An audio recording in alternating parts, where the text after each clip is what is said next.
very open with your battle with coronavirus. How are you feeling now?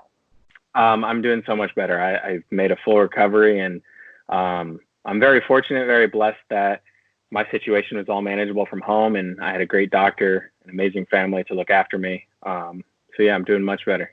What would you say to those people who think that you got special treatment when it comes to getting a test? Well, I would tell them I got denied for a test 2 times prior to getting the third, and the third, Amy, Cassie's mother, found on a Facebook post from a doctor here in Orange County, and I drove down immediately, called him, and got very lucky to get the last spot of the day. So it wasn't my name. It wasn't me being a celebrity.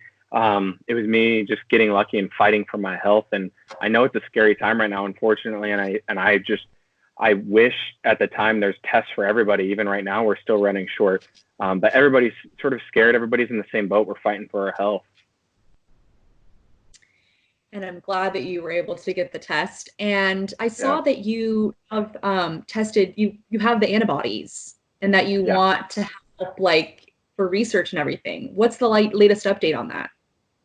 Well, I'm still working closely with the doctors and the medical professionals right now to figure out exactly how I'm going to go about that. I am planning on donating my blood and my plasma for research, and when it's appropriate, other humans, and help people out, help fight the virus however I can. But I just wanted to be there to support the community down here in Orange County or Southern California in general by donating as much blood as possible. Obviously, you documented a lot of your symptoms and your whole battle with COVID-19 on your social media.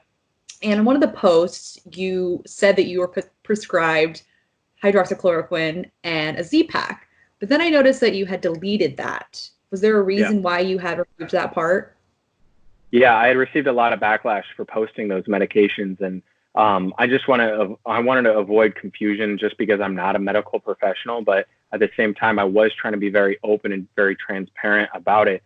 So I will say this as a disclaimer: I'm not a medical professional, and it might not work for everybody, but those 2 medications I truly believe worked really, really well for me. I know that there's risks, I know that there's side effects, but it beats the alternative of suffering and not being able to breathe. I still stand by those medications, and I obviously now they're FDA approved. But like I said, I was very fortunate, very lucky to have a great doctor that helped cure me as quick as possible without a really proven medication. Yeah, and I know that other people have found success in that too. I had a tweet that you replied to Donald Trump and you deleted it. He wrote that he was bragging about his White House briefing having higher ratings than The Bachelor. Why did you decide to delete that tweet?